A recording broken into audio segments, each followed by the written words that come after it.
নমস্কার সবাইকে। প্রথমে জানাই শীতকালীন সকালের একরাশ শুভেচ্ছা। ভালো থাকবেন এবং শীতকাল খুব জমিয়ে উপভোগ করুন। তা আমি আপনাদের প্রিয় দাদা ভাই সৌভিক একটা নতুন ব্লগ নিয়ে আপনাদের সঙ্গে আসছি। তো এখন আমি দাঁড়িয়ে রয়েছি বর্তমানে কৃষ্ণনগর স্টেশনে, আমার হোম স্টেশন। আর এখন যে হারে কুয়াশা, মানে কী বলবো, দুদিন যে আচ্ছন্ন হয়েছে তাতে মনে হচ্ছে না যে এখন 9টা বাজে। তো যাই হোক, তো আজকে আমি যাচ্ছি সেটা হচ্ছে আমার এবং আপনাদের খুব প্রিয় শহর, নবাবের শহর হাজারদুয়ারি, মানে মুর্শিদাবাদ। আর সঙ্গে আমি যাব না, আমার সঙ্গে যাবে আরও দু তিনজন আমার বন্ধু। তো সবাই মিলে আজকের দিনটা একটু এনজয় করব এবং সেখানকার যে ঐতিহাসিক বিভিন্ন স্থাপত্য বা তথা যে হাজারদুয়ারি প্যালেস, এছাড়া বিভিন্ন মুর্শিদাবাদের যে ঐতিহ্য সমন্বিত যে জায়গাগুলো চেষ্টা করব ভ্লগে আপনাদের দেখানো। তো ব্লগটা অবশ্যই দেখবেন।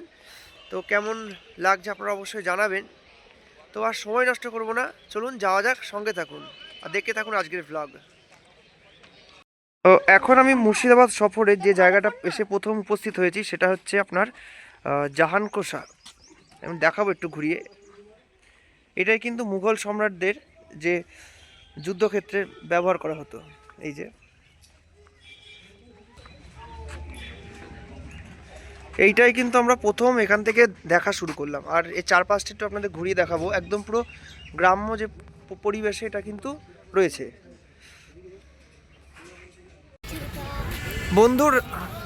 বন্ধুরা এখন আমি এসে পৌঁছেছি মুর্শিদাবাদের আরও একটা দর্শনীয় জায়গা, সেটা হচ্ছে কাটরা মসজিদ।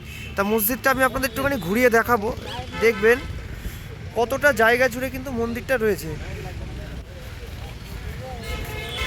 এই যে আমি আপনাদের প্রিয় দাদা ভাই সৌভিক আজকে মুর্শিদাবাদ সফরে এসেছি। আর মুর্শিদাবাদ হচ্ছে আমার কাছে কিন্তু খুব একটা অন্যরকম মাত্রা পাই। যেহেতু আমি হচ্ছে নদীয়ার ছেলে, তো মুর্শিদাবাদ হচ্ছে আমার প্রতিবেশী, মানে কি বলবো, জেলা। তো এখানে কিন্তু আমি কাটরা মসজিদে বহু এসেছি। তা যাই হোক, এখন এই যে আমাদের এখন বন্ধু বান্ধবদের সঙ্গে এসেছি, তো খুব ভালো লাগছে মুর্শিদাবাদে এসে। তো আমি একটু ঘুরিয়ে দেখাবো, আপনারা অবশ্যই দেখুন। এই যে কাটরা মসজিদের যে উপরের যে গ্রাউন্ডটা, রাজে কিন্তু সূর্যদেব দর্শন দিয়েছে। আর এই যে কাটরা মসজিদের সামনের যে জায়গা, এই যে আমরা ধীরে ধীরে কিন্তু একদম কাটরা মসজিদের অন্দরে প্রবেশ করছি। এই যে সামনে আমাদের গ্রুপ। মসজিদের মাঝখানে একটা গ্রাউন্ডে কিন্তু অনেক দেখতে পাচ্ছি আপনার ফুল ফুটে রয়েছে। শীতকালে কিন্তু এগুলো অন্যরকম একটা মাত্রা পায়। আগেকার দিনে পোড়া ইটের সব মানে ইট দিয়ে কিন্তু মসজিদটা নির্মাণ করা। আমরা একদম কাটরা মসজিদের অন্দরে প্রবেশ করলাম।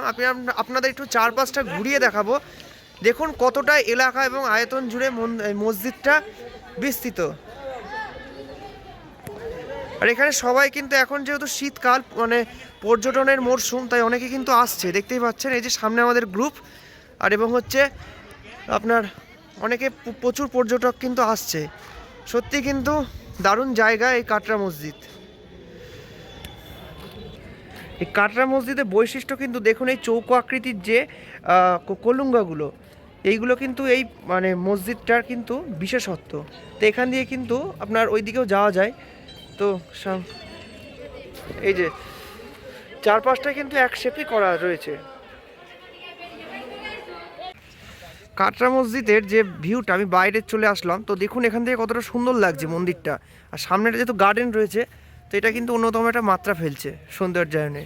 আর সামনে রয়েছে গম্বুজ আকৃতির যে সমাধি, সেটা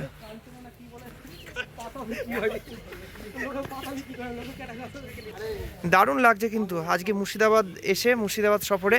আর কাটরা মসজিদ কিন্তু আমার কাছে অন্যতম একটা, মানে কি বলবো, ঘোরার জায়গা। তো আপনাদের জন্যই আজকে এসেছি। ব্লগটা অবশ্যই দেখবেন।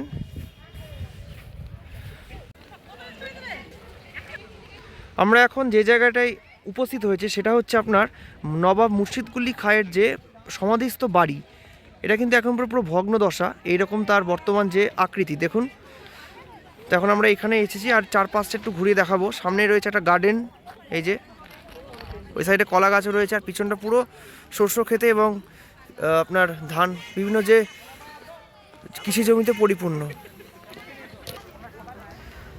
এই যে পিছনে ব্যাকগ্রাউন্ডটা দেখুন, মুর্শিদকুলি খায়ের যে বললাম আপনার ভগ্নদশা যে বাড়ি, তো এখানে এখন বর্তমান রয়েছি। এটা আমরা মানে মুর্শিদাবাদ যে সফরের আরেকটা পার্ট। তো এখানে যে বন্ধুরা মিলে আসছে, খুব এনজয় হচ্ছে, দেখে থাকুন। এই যে আমরা আজকে যে মুর্শিদাবাদ সফরে যে এসছি আমরা 5 জন, তা প্রত্যেকেরই সাথে আপনাদের একটু আলাপ করিয়ে দেবো। তোমাদের নামগুলো এক এক করে বলো। জয়ন্ত। এই যে জয়ন্ত দা, তোমার? আমার নাম হলো সোমাবাদ। সোমাদি, বিক্রমজার, এই যে আমার দাদা বিরাজ দার। এই যে তো আমরা এই 5 জন মিলে কিন্তু আজকে মুর্শিদাবাদ সফরে এসেছি। শান্তি যেন এডিট না হয়, ঠিক আছে?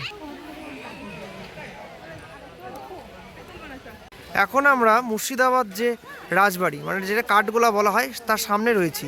এই যে কাঠগোলা সামনে দেখতে পাচ্ছেন যে ইয়েলো কালারের বিল্ডিংটা, এটা কিন্তু মুর্শিদাবাদ যে কাঠগোলা বাগান বাড়ি। আর চারপাশে আপনাদের ঘুরিয়ে দেখাবো। এর সামনে রয়েছে প্যালেস পুকুর, এই যে ওই সাইডটা। আর এইদিকে কিন্তু রয়েছে জৈননাথ মানে পরেশনাথের মন্দির। আর ওদিকে একটা মিনি জু, এছাড়া হচ্ছে একটা জলন্ধর রয়েছে। আর দুপাশে রয়েছে বাগান, গোলাপ ফুলের যে রং বেরঙের বাগান। তো আপনাদের সব কটা জায়গায় একটু দেখাবো, চলুন দেখা যাক। এখন কিন্তু আমরা একদম রাজবাড়ির সামনে রয়েছি, তাই এখান থেকে দেখুন কতটা সুন্দর লাগে প্যালেসটা। আর সামনে রয়েছে প্যালেস পুকুর, এই যে আপনাদের দেখাবো। তো এখান থেকে আমরা দেখবো, দেখুন দূরে যে প্যালেস পুকুরটা আমরা দেখতে পাচ্ছি, এই যে অনেকগুলো কিন্তু রাজহাঁস এখানে কিন্তু দেখা যাচ্ছে। আর এখানে কিন্তু আপনার যে হাইব্রিড যে অরেঞ্জ কালারের যে রুই মাছ সেটা কিন্তু রয়েছে। আর এখান থেকে কিন্তু প্যালেস পুকুরটা কতটা সুন্দর লাগে দেখুন, সত্যি কিন্তু দারুণ লাগছে ভিউটা। আর চারপাশে একটু ঘুরিয়ে দেখাবো, মানে সারাউন্ডিং এরিয়া দেখুন কতটা সুন্দর আর কোলাহলপূর্ণ এবং জাঁকজমকময় এই জায়গাটা।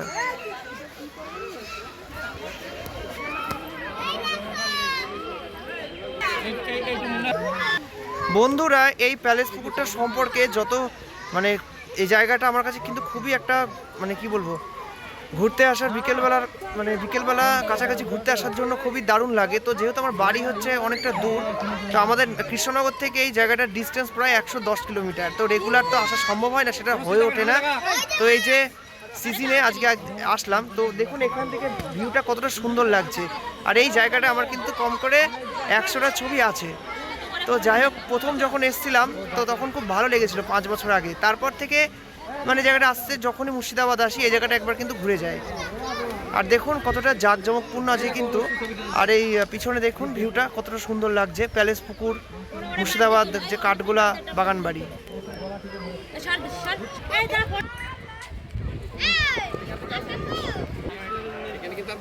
একদম রাজবাড়ির সামনে রয়েছি।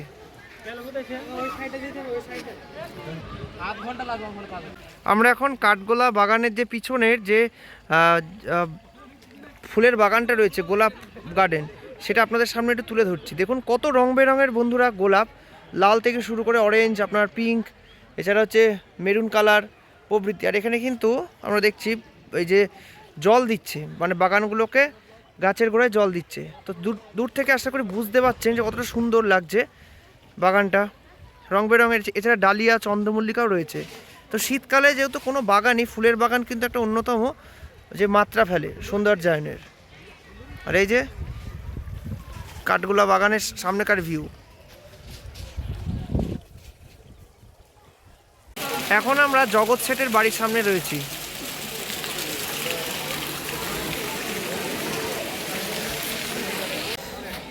জগৎ শেঠের বাড়ির সামনে আমরা রয়েছি, সামনে ঝর্ণা, এদিকে আসে সব মানুষজন।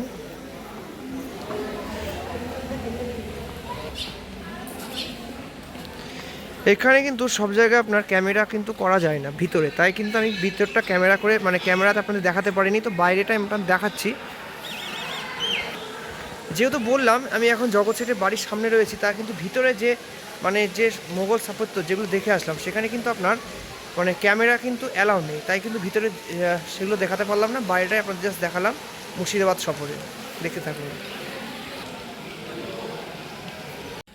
এখন আমরা নসিপুর রাজবাড়ির সামনে এসে হাজির হয়েছি। তা আমরা ভিতরটা কিন্তু ঘুরলাম, তো ভিতরে যেহেতু ক্যামেরা অ্যালাউ নেই, তো আপনাদের দেখাতে পারলাম না, সামনেটা দেখাচ্ছি। আর তো এই নসিপুর রাজবাড়ির যে মডেলটা, এটা কিন্তু হাজারদুয়ারির অনুরূপ। ওই যে ওইখান দিয়ে কিন্তু আমরা নেমে আসলাম।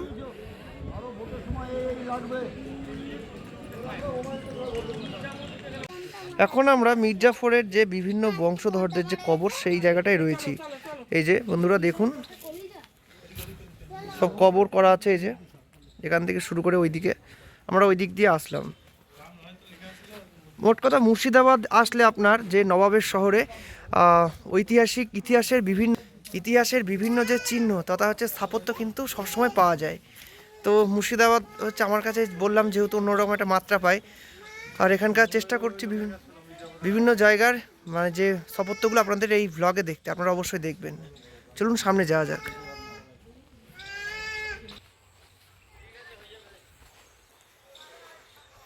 চারিদিকে কিন্তু কবরের সমাধি রয়েছে। আমাদের গ্রুপও কিন্তু সামনে রয়েছে। আমি মাঝে মাঝে গ্রুপ থেকে একটুখানি বিচ্ছিন্ন হয়ে যাচ্ছে, আবার ওদেরকে আমি মানে একও করে নিচ্ছি। আসল কথা মানে ট্যুরে আসলে এইরকমই হয়।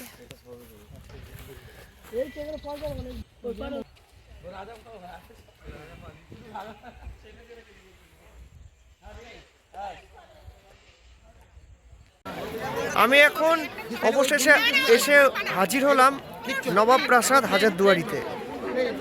হাজারদুয়ারির সামনের ব্যাকগ্রাউন্ডটা আপনাদের একটু দেখাবো। দেখুন, প্রচুর ক্রাউডফুল, মানে লোকজন কিন্তু এখন যেহেতু উইন্টার সিজন, তো ডিসেম্বর মাস লাস্ট উইক, তো লোকজন কিন্তু প্রচুর এখানে আনাগোনা হয়েছে। দেখতেই পাচ্ছেন সামনেটা কীরকম ক্রাউডফুল। আর আমি কিন্তু হাজারদুয়ারির ভিতরে গেছিলাম, তো ওখানে যেহেতু আপনার ক্যামেরা অ্যালাউ নেই, তাই কিন্তু আমি ভিতরটা আপনাদের দেখাতে পারলাম না। ভিতরে কিন্তু নবাবের বিভিন্ন যে মানে কি বলবো, তাদের সেই সময়কার যে সমস্ত জিনিসপত্র, এছাড়া যে সিংহাসন তথা হচ্ছে তলোয়ার, তাদের বাসনপত্র ইত্যাদি প্রভৃতি যে তাদের স্থাপত্য, সেগুলোই কিন্তু আমরা দেখলাম। জায়গাটা খুব সুন্দর লাগলো। আমি এর আগেও গেছিলাম হাজারদুয়ারির ভিতরটা একবার। আর সামনে রয়েছে হচ্ছে ইমামবাড়া। এটা কিন্তু মহরমের সময় খোলা থাকে কেবল 10 দিনের জন্য। তো এখানে সবসময় ঘুরতে দেয় না। তো হাজারদুয়ারি হচ্ছে আমার একদম বাড়ির মানে অনেকে বলে সন্নিকটে, কারণ হাজারদুয়ারিতে আমি এর আগে বহুবার এসেছি, মানে কাউন্টলেস যাকে বলে। তো আজকে যেহেতু বন্ধুদের সঙ্গে এসেছি, খুব ভাল লাগলো এবং আপনাদের সামনে হাজারদুয়ারিটাকে তুলে ধরতে আবার নতুন করে দারুণ মানে খুবই ভালো লাগছে। আর এখন কিন্তু রোদও ঠিকঠাক মানে সূর্যকিরণ পড়েছে, সব মিলিয়ে কিন্তু শীতকাল কিন্তু জমে উঠেছে। আর ওই যে আমাদের সামনে হচ্ছে সব গ্রুপ পার্টনার। এই যে সামনে হচ্ছে সূর্য ঘড়ি এইটা। আর এই হাজারদুয়ারির সামনে কিন্তু আপনার বাগানও রয়েছে। এই যে হাজারদুয়ারির একবার ভিউটা আপনাদের দেখাচ্ছি, দেখুন। আর হাজারদুয়ারির এই সাইডে কাট করে গেছে আপনার ভাগীরথী নদী, আর ওই পার্টটা হচ্ছে লালবাগ। মানে হাজারদুয়ারি আপনার লালবাগে অবস্থিত, ওই পার্টটা হচ্ছে লালবাগের একটু অংশ পড়ে। আর সামনে রয়েছে হীরাঝিল, আর এখানকার প্রকৃতি তীর্থ মানে মতিঝিল। তো মতিঝিলে আজকে আমরা যাব না, কারণ মতিঝিলে আমি কিন্তু গেছিলাম। তো হাজারদুয়ারি ব্লগ আপনাদের কেমন লাগছে আজকে জানাবেন অবশ্যই। এটা হচ্ছে সেকেন্ড ব্লগ হবে, কারণ হাজারদুয়ারি আমি এর আগের বার সব জায়গায় কভার করতে পারিনি, কিন্তু আমি আপনাদের কথা দিয়েছিলাম আমি কিন্তু হাজারদুয়ারিতে একদিন এসে আপনাদের পুরোটা দেখাবো। তো আজকে সব ব্লগই দেখাচ্ছি, সব মানে জায়গার ভিউ, তো দেখতে থাকবেন বন্ধুরা। তো এখন দুপুর গড়িয়ে প্রায় বিকেল হয়ে গেছে, আর প্রায় সন্ধে নামার মুখে। আর যেহেতু শীতকালের বেলা, তো এখন বাড়ি ফেরার পথে পালা। তো সারাদিন মুর্শিদাবাদ ঘুরলাম, খুব এনজয় করলাম বন্ধুদের সাথে, অনেকদিন পর দেখা হলো। আর পরন্ত বিকেলে একটুখানি কফি খাচ্ছি, কারণ শীতকাল মানে কফি, পিঠে পুলি, পায়েস এগুলো ছাড়া কিন্তু অসম্পূর্ণ। তা আজকের ভ্লগ অবশ্যই দেখবেন এবং আপনাদের মতামত জানাবেন মুর্শিদাবাদ ট্যুর কীরকম লাগলো। আর পারলে সাবস্ক্রাইব করবেন আরও নিউ ভিডিও আপডেট পাওয়ার জন্য। তো ভালো থাকুন, সুস্থ থাকুন এবং শীতকাল জমি উপভোগ করুন। নমস্কার।